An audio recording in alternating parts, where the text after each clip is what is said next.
It's the Blue Vote Cafe, a little bit wonkish, a whole lot of fun. I'm David Schellenberg, along with Rachel Oyster. We're the co-chairs for Democrats Abroad in Canada's capital region of Ottawa. Hello, Rachel. Hi, David. How are you today? I am very good, and in honor of our guest today, I should reveal I am enjoying a Ryan Ginger.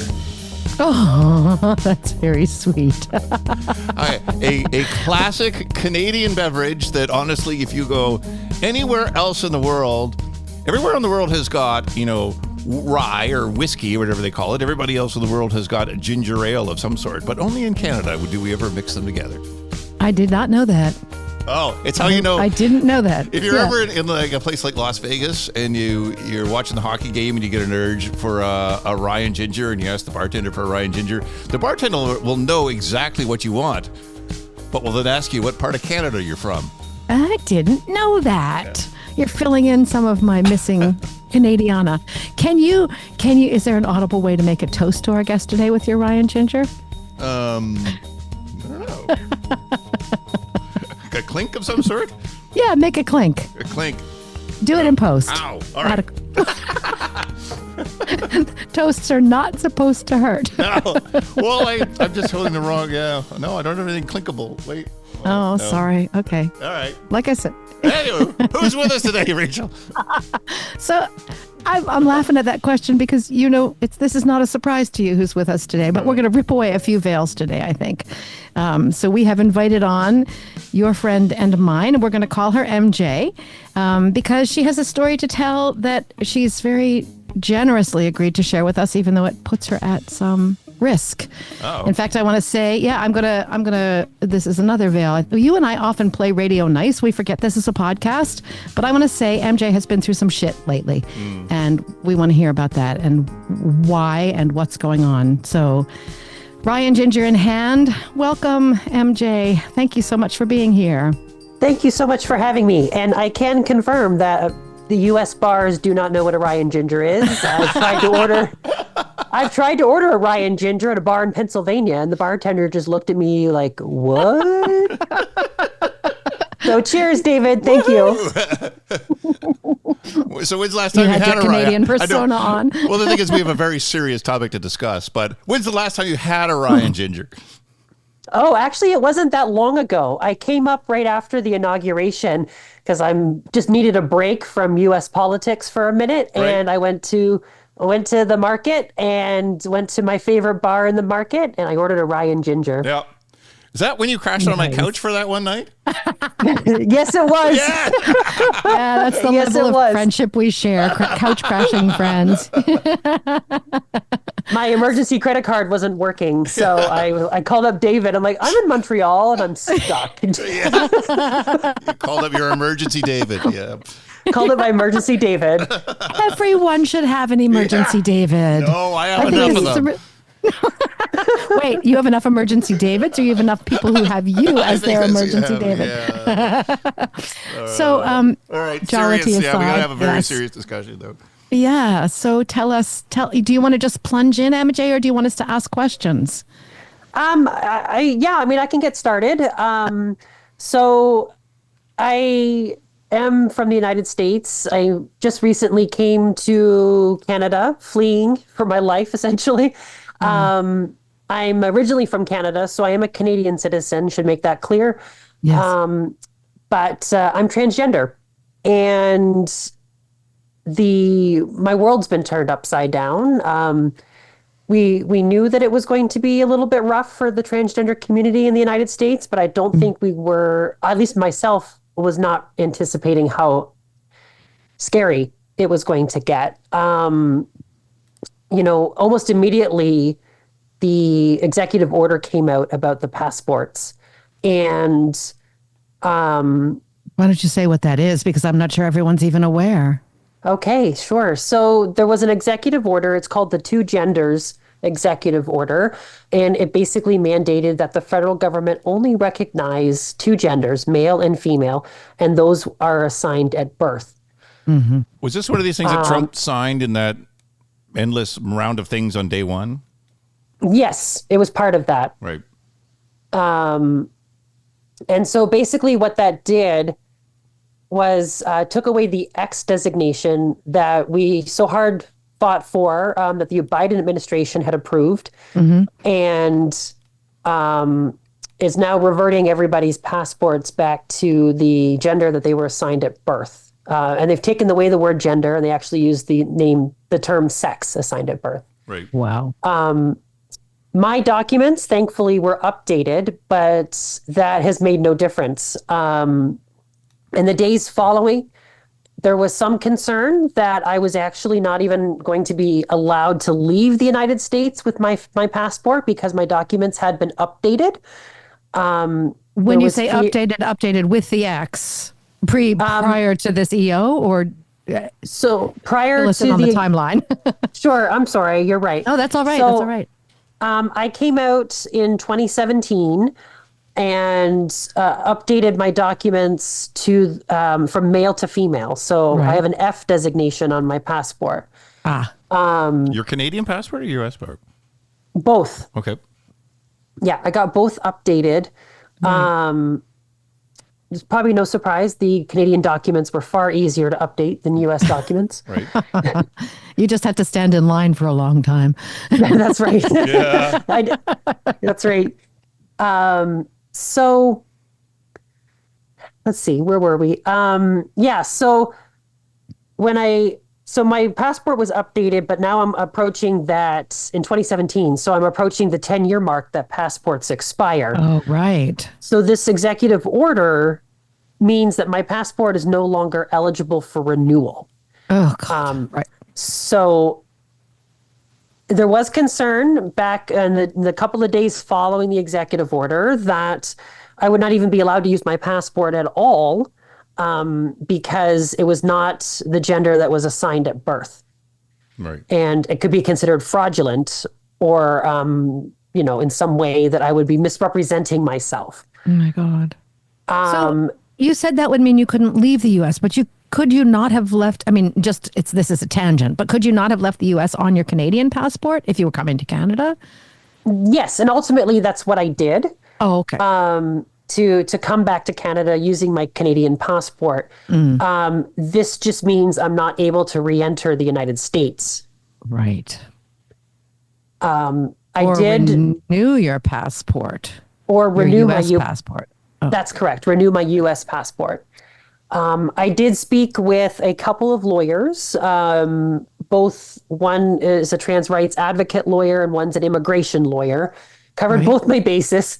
And these are American lawyers. Both American lawyers, correct. Right. Okay. And we determined that existing passports that had already been issued would be valid and able to be used for travel until they expire. So that gives me, about a year and a half left on my U.S. passport before I would need to apply for a whole new one. As someone that you're not. As someone that I'm not, correct. And it's just gotten worse from there. The Social Security Administration has also stopped processing gender changes on Social Security files. Right.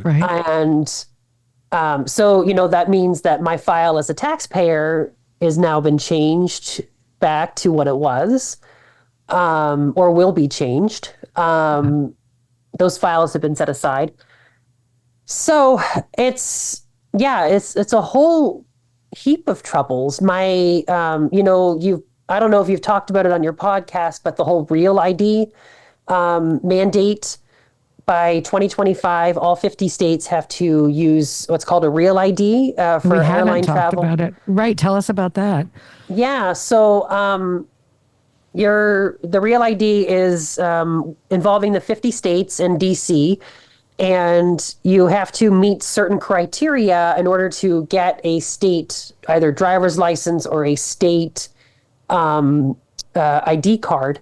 And it's up to the individual states to issue these, but these are guidelines from the federal government that if you want to enter any federal facility or even travel at an airport, you have to show a Real ID. And the hard deadline is this year. I think it's May, but it might be a little bit later. If I can't remember off the top. And so now I'll eventually have a U.S. passport that is incongruent with my state driver's license. Oh, wow. Which has already been updated and was very easily updated because thankfully I'm from a state that has allowed that to happen. So that just is even more trouble because now I'm going to have federal documents that don't match state documents. And so in order to get a real ID, those have to match. So it's really thrown everything into chaos, essentially. Right. Yeah. A lot of chaos. And you're an individual who has two passports. So, ultimately you have perhaps a little bit more flexibility, a little more freedom than somebody who would only have a U.S. passport. So if you didn't have the Canadian passport, how much worse would it be?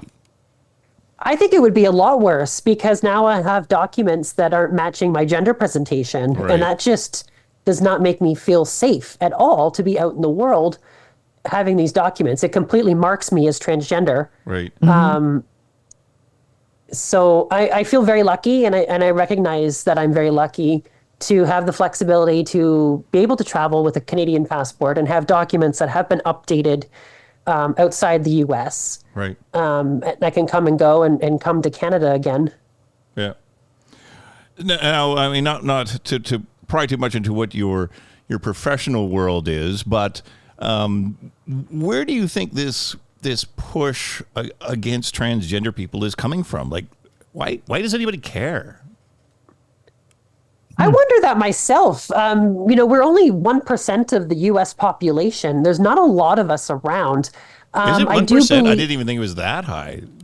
Yeah, it's only about 1% of the U.S. population identifies as transgender. Right.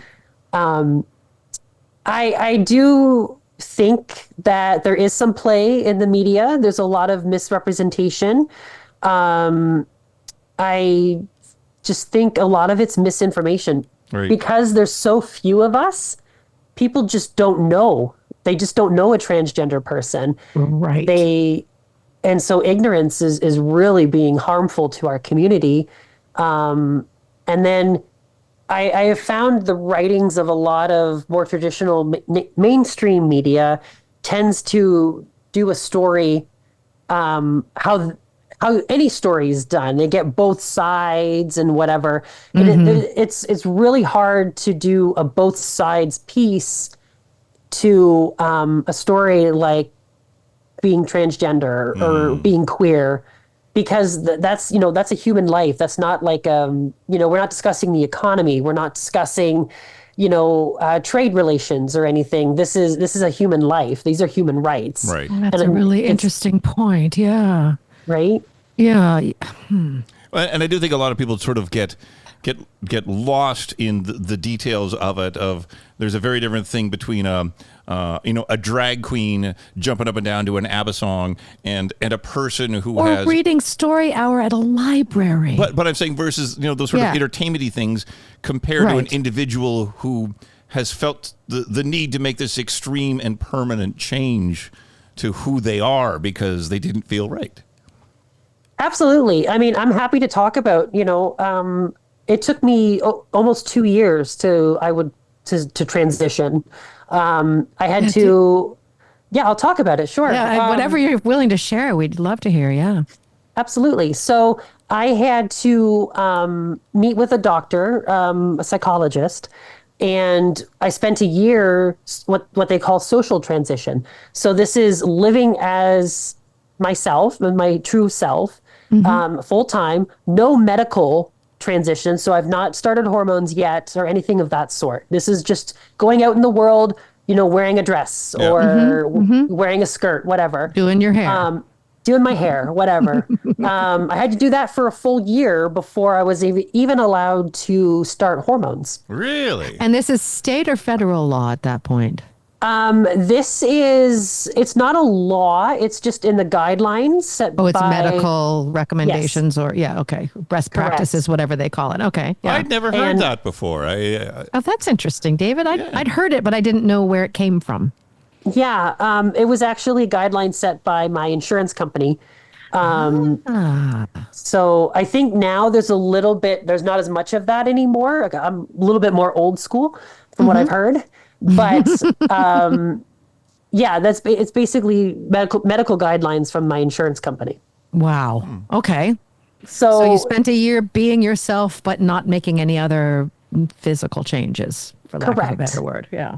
Exactly. So then once I completed that, and obviously multiple check-ins with my psychologist, how are things going? How do you feel? Then it was time to begin the medical part, and that was a full year on hormones Wow. before we would even discuss any options of surgery. Hmm. So it's not like I just woke up one day and decided I want to go peek in women's bathrooms, right? Like this is Oh this my has been God. a long, Oh long my God. process. Can you give us a peek into what you might have said at the first check-in with your doctor after being out in the world in a dress for a while? What did Yeah, that feel like? yeah, absolutely. Be happy to. So it was empowering. Wow. I I was like, it sounds silly because it's like it's only clothes, but I was presenting myself to the world as myself for the first time. And I Hmm. got to live as myself. Mm. And I did it very slow. I started like on weekends, with close family around me. Hmm. Um, and then eventually it was, in fact, if you don't, this is a podcast, so I can be blunt, right? Yep. Oh, be as blunt as you like. I already said a four-letter word, so tried to Fair open the enough. door to whatever. Um, I mean, the reason I came out full time is because my boobs appeared and I couldn't hide them anymore. So, That's not funny, but it is. I remember that from adolescence. right? All of a sudden I had boobs and I'm like, oh, I guess I can't be wearing these button-down Docker shirts anymore. Yes, you Um, can, but they have a different look. different look. So I had to come out full time Oh at that dear. point. Right. Wow. So yeah, I was very slow to do it, and because I really wanted to make sure, one, for myself, but two, that I hit all the proper checkpoints in Hmm. according to my doctors. Right. Hmm. And how long had you been thinking about making the change? So that had come and gone many, many times. I what's the easy answer? Well, there is no easy. No, It doesn't have to be the easy no. answer. It doesn't have to be. And sometimes I think I don't know is an entirely acceptable answer. Absolutely. Fair enough. Well, thank you for that. So I mean, I've known that I was different since I was 5 years old. Wow. I remember in Canada, we have junior kindergarten and senior kindergarten. I remember sitting in Hmm. junior kindergarten and, watching all of my friends. I went to French Catholic school. And so, watching all of my friends before Mass, they would run to the washroom, and I would be very confused about why they're going to the other bathroom where I'm not invited. Hmm. And just that incongruence was very confusing to me. But we didn't have words like transgender back then, or at least I No. didn't know of words like that. Hmm. So I really made an effort toward transition after I hit a very low point in my life, and I had some really dark thoughts. I don't want to get much further into that. And No. my spouse at the time said, "Okay, we need you to get some help." And I started having discussions with a therapist, and I mentioned how when I was a kid having these feelings and they never went away. And it got more and more pronounced all through school. Like I all of a sudden wasn't allowed to go to sleepovers with my friends because I was the Oh, boy. wow. Oh my God. And Yeah. I used to be the star in a school play, but I couldn't do roles that I wanted to perform anymore because I was the boy. And like it all through school and everything, I just knew something was not right. And so I was discussing this with my psychologist, and she said, "You're transgender." And I'm like, "What does that mean?" They said, Right. "You're Wow. you're basically are female in a body that doesn't appear female." And I said, "Oh." Yes. Yes, as a matter of So it fact. just clicked right then. Yes. Amazing. So that would have been, yeah, I mean, that was really 2016 when I started having those serious conversations. And then, of course, as you remember, 2016, there was a very important presidential election. I was Yes, just there going to ask was. which side of the border you were then. Yes, I was living in California. I was living in the Oh, States at the wow. time. Right. And so when obviously Donald Trump got elected for the first time, I said, I got to kick this journey into high gear because I don't know how much time I have. And so it really pushed me to really take it seriously and start getting going on this process. Wow. So the politics actually contributed. That's amazing. Yes, and also we had the Pulse shooting in Yeah, Orlando of course. Right. around that time, and I remember, you know, being so heartbroken and so just like devastated. And I felt that, here's people living their truth. And it really weighed on me that it was time for me to go live my truth in their honor. Wow. Right. Wow. So before the oppression and the persecution, did you have at least some time of feeling safe in the world as yourself? Yes, absolutely. So I came out full time in 2017, and it it was incredible. I would say I didn't feel safe until I had my bottom surgery. And I could finally be given the full body that I thought was rightfully mine. And I worried a lot less. I got all of my documents changed. I now had the surgery, and I was settling into myself. I don't think people really talk about it. When you start this process and this journey, it's almost like a second puberty. And if you remember how awkward that first puberty was when you're a teenager, Nobody wants to redo that. no one wants to redo that. And so you're going through puberty again in your 30s, and it's Oh my really God. awkward. Oh my And so God. the first couple of years, you're starting to learn that you've got this body now that's like all of a sudden, I started taking estrogen, so I'm on female hormones. So now, like, I've got these hips, these giant hips that I just can't figure out what to do with. Sorry And They about look that. good, by the way. Oh, hey, thank you so much. I appreciate you. They're handy for dancing. Super handy for dancing. And I can't open jars anymore. Like, what is that? What? Yes. I thought women who, when you I'm not transition, bad at you it. keep all your male strength with you. Oh, well, that's what the Republicans want you to think, right? Right. So what changes? How are they? Tell us how they're wrong. Yeah. I mean, so now being on hormones for 7 years now, I've shrunk 2 inches in height. Oh my God. I've dropped a shoe size. Wow. How does that And- happen?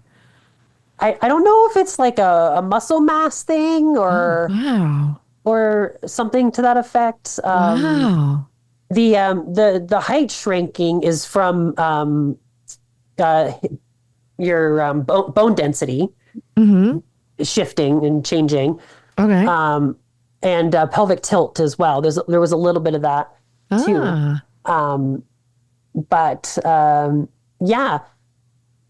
So, and of course now I'm like super bottom heavy. I've got these giant hips, and whereas, before I used to, carry my weight in my shoulders as most men do. So my body proportions have shifted a lot too. Oh, and your center of what do we call it? Center of gravity, which I think about That's a lot right. as an actor, right? It changes as you age, and it does change from one gender to the other as well. Yes, that's right. And Wow. is your experience shoe size and body height and hips, is that typical? I do believe so. I mean, I think 2 inches is a little bit of a dramatic height difference. Yeah, that's what I was thinking. But you're Yeah. basically saying if you and I had a foot race, you'd beat me because you're taller, not because you grew up in running in boys' races. We'll have to try that out, Rachel. It's a date. We'll have Ryan Ginger at the finish line. There you go. Oh, I'll do The anything Blue for Boat Ryan Cafe Ginger. Games, yeah. That's right. You heard it here first. I've curled because I am Canadian at the end of the day, right? So I go curling, and I've curled both, as masculine presenting and as feminine presenting, and it's Oh, a lot. wow. It's a lot Wow. harder now to throw rocks than it was years ago. Well, thank you. Yeah, That's amazing. yeah. All right. So that's a lot of the disinformation that's being put out there. Yeah, and I think part of what makes it difficult is, as David alluded to with his question, everybody's journey is different. We just don't know. Much like how you grew up, Rachel, with your friends. Think about when you were growing up, your friends look different from you, and they have different experiences than you. And it's very similar in the trans community. It's not one size fits all with these Right. hormonal changes. And no one's really ever bothered to just study and see exactly what the effects are. And they can guess based on lived experiences, but there aren't a lot of medical journals to really show the differences. And you know what? You may be aware of this, you may not be, but just we're now at the very beginning of March, and just a couple of days ago, my husband, who is retired now but was a research scientist, went to look at the NIH.gov site, the National Institutes of Health site, where all doctors and researchers connect through to all the scientific research that's shared across the broad scientific and medical community, and it was down. And it was down for a day and a half. And he said to me, I'm sure they're scrubbing out every mention of transgender science, every mention of diversity. And when it came back up, yep, it's all gone. So even if there are people in the U.S. scientific community looking at it, we're not going to know. We're not going to see their results unless, of course, they can publish from another country. Absolutely. And I think that was my final straw for remaining in the United States and deciding to come back to Canada, was just the blatant attempt to erase any mention of trans people. I think just recently, the website for the Stonewall National Monument was completely erased trans people and anything that mentioned trans or transgender. They even, took out the acronym LGB, and they made it LGB instead of LGBTQ plus and all the other initials that follow after. Yep. Yeah. And so there is absolutely an attempt to completely erase the transgender community in the United States. And it doesn't surprise me that the NIH would be a target for that. Absolutely. So why do you figure they're keeping the LGB part? Why not go after the whole queer community? I mean, I kind of know the answer, but I kind of don't. That kind of confounds me a little bit. Yeah. I think they want to at least show that they can meet in the middle. There are definitely groups, part of the LGB community, that have been vocal against transgender rights. And I've seen a lot of that discourse online.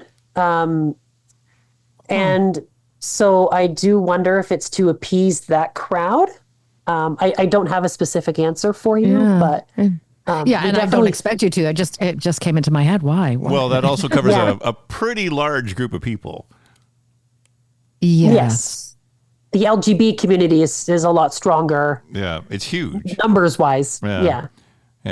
And I guess if we look at prejudice over time, like the Irish are okay now. The Italians are okay. Yes, We're almost not really yet quite okay with black people. But and I guess maybe, Well, and the Republicans are currently trying to get same-sex marriage overturned. There's been petitions filed in several states. Idaho and Michigan come to mind. So, the LGB community isn't safe either. No, not at all. So it was watching the beginning of this erasure that made you start to feel? I mean, tell us about that transition from feeling safe to realizing you had to get out.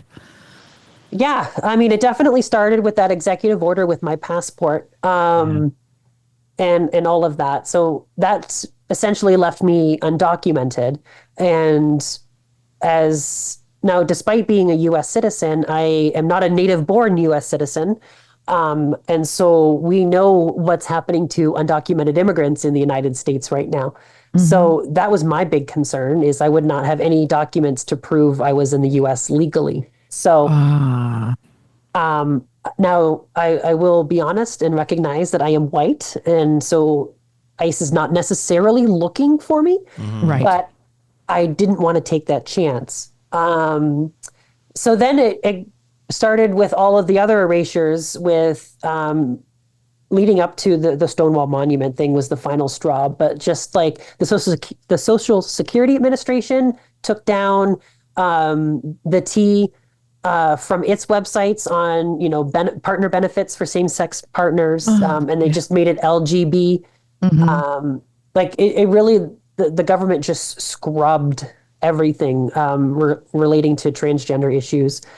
And then, outside of government things, companies started removing DEI proposals and policies and things, private companies, Yes. in the wake of all the orders that from the Trump administration.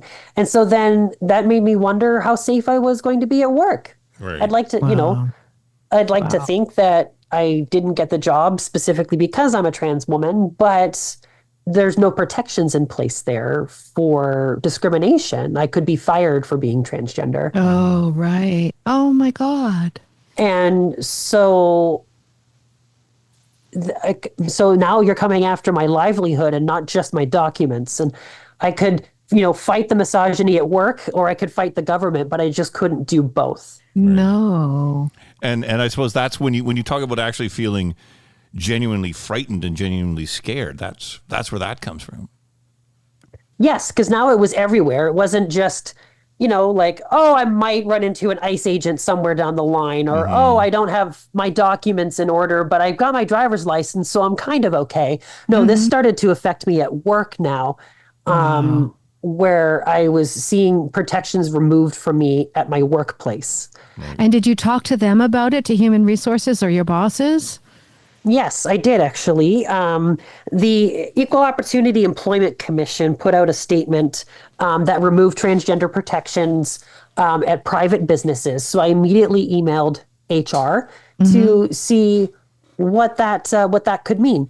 And so it took a week from HR to get back to me, which was I'm sure a they red had to sit and think about it. Yeah. Well, Research. I also, yes, that's true. I mean, they want to follow the law. But I was a little bit disappointed because I felt like, the simple thing to do would just be like, we support our trans employees. Done. Absolutely. Absolutely. And they didn't do that. So Wow. it took a week. And then basically they said that everything's status quo, everything remains in place. So you are safe to work here. You are safe to use the bathroom that you would like to use. Oh my God. But they said, should the law change, we must comply with the law. Right. Wow. Which is, bizarre. I mean, just I hired a perfectly good employee. Why would that change? Right. And my suppose, work speaks for itself. Yeah. Exactly. And now, what do you have to say for people who can't pack up and move away from the United States? Yeah. I know. I'll be honest, I've had a lot of survivor's guilt about this. Because I feel like I have left people behind who should have had the opportunity to come with me. Yes. What I can say is that the rest of the world does see what's happening and the rest of the world is concerned. And so it may not feel like it, but the trans community in the US needs to know it's not alone. There are people speaking out. There are people fighting. I truly see it. I truly feel it. I know I'm going to do my part living in Canada and what I can do living in Canada. also find your community.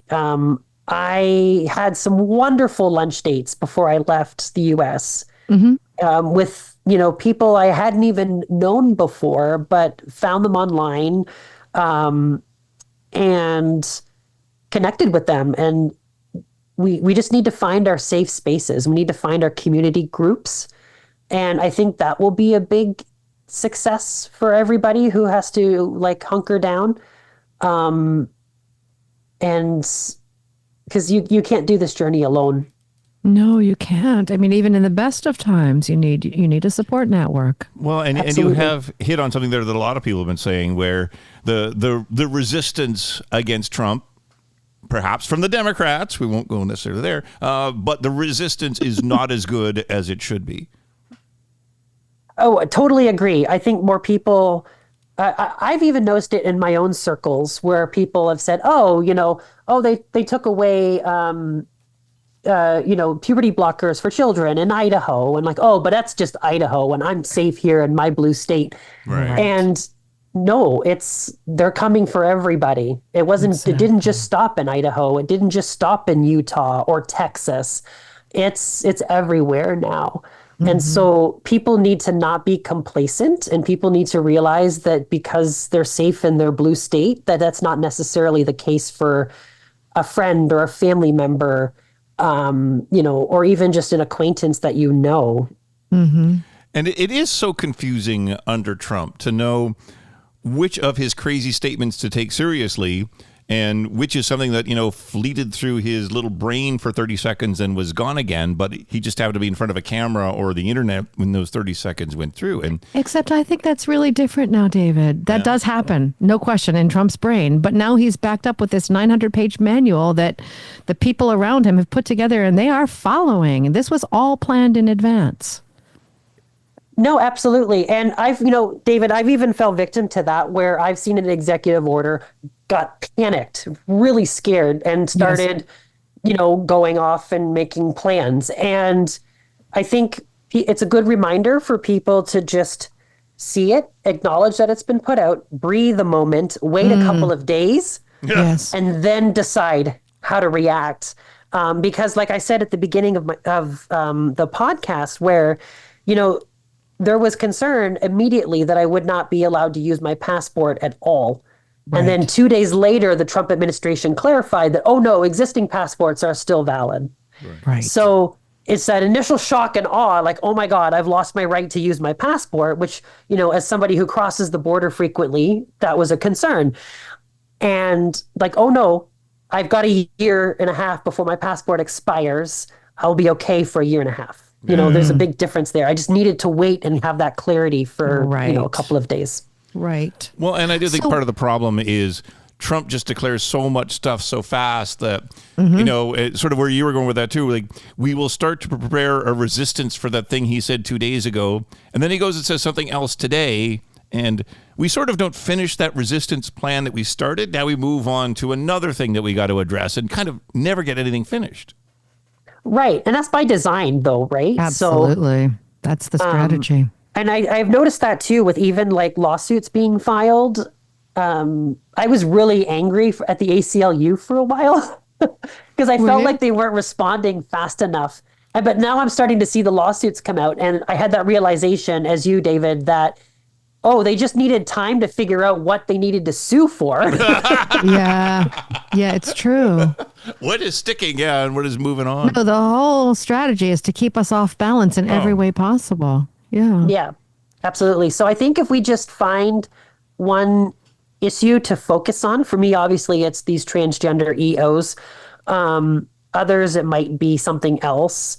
If you just stick with your one issue and really advocate for that one specific issue and not get bogged down with all the other stuff. Yes. Yeah, that makes a lot of sense. Because I was just going to say, what can people outside the country do? And that's just what you said is a great place to start. Find something, do anything, do something. Yeah. I do find there's some shaming on the left too, where if you're not angry about absolutely everything, like it's tough to pick and choose a cause and, stay in your lane when there's sort of an expectation of you have to complain about absolutely everything or you're just not part of the crew. I feel that too. It's like, why aren't you out in the streets protesting? Well, I'm doing this podcast. This is my lane. Yes, I'll join you to protest, but I'm not going to plan it for you. Plan it and I'll be there. Yes, But, I know that feeling. Yeah. Right. And I mean, I think we even see that a little bit in Canada too, with, we've got the boycott going on of buying US Yes. products at the grocery store. Yes. And I snuck in something in my cart that wasn't 100% Canadian. It was a Whoa. US brand made in Canada. And I'm like, am I going to get shamed for this like one product? What was it? Tell us what it was. I don't want to say. Philadelphia cream cheese, I bet. Tell us everything about your journey as a trans person, and you won't tell us what American product you want. That's how you know I'm taking this boycott seriously. It was awesome. it was shaving cream, actually. Oh, yeah. Well, you find a brand you like, you want to stick with it. Well, I have sensitive skin as well, right? That's fair. And I have a lot of things to shave because I am trans.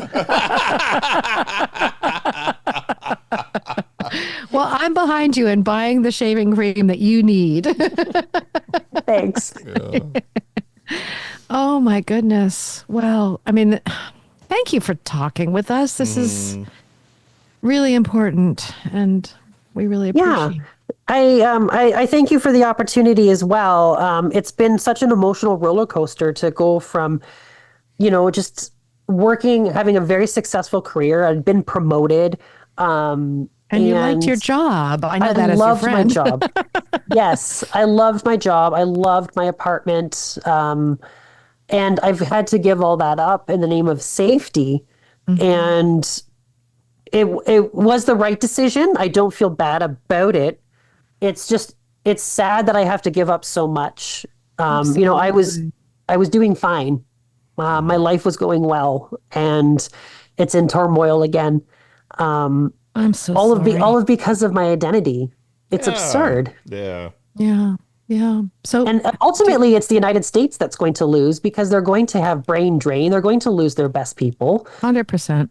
My company has lost a great employee. Yes. To a rival? We'll see. And unfortunately, a lot of the world is no better than the United States on these issues. That's correct. That's true. That is true. That's correct. I'm fortunate enough to have been born in Canada, and I'm a Canadian, that I could come back home, and we have a great country here that respects people, whoever they are. It means we can't get complacent, but we certainly have exceptional privilege for living in Canada.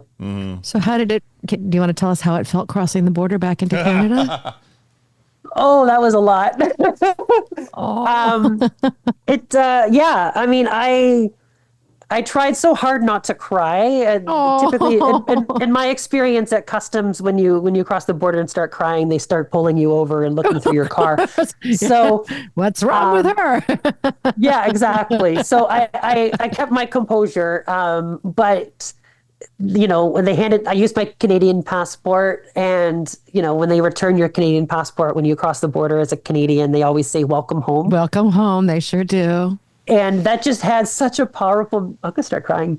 That had such a sorry. powerful meaning this time. That was extra special this time. Yeah. So I pulled off, I got through the booth, and I found a little side street, and I pulled off, and I just bawled. I think I bawled for 30 minutes. Oh my God. I was shaking. I was crying. All the feelings finally came out. Right. And it hit me. I did it. I'm back in Canada. And it was just so incredibly special. It was a really nice moment. Right. Oh, welcome home. Thank you. Have a Ryan Thank you. Ginger. Yeah, yes. That's right. We'll As do long it as in it's person Canadian as soon as rye. we can. Yeah, that's true. And then have a Caesar, which will be another topic for another podcast. Now that one I've heard of. Yep. That being Canadian, I mean.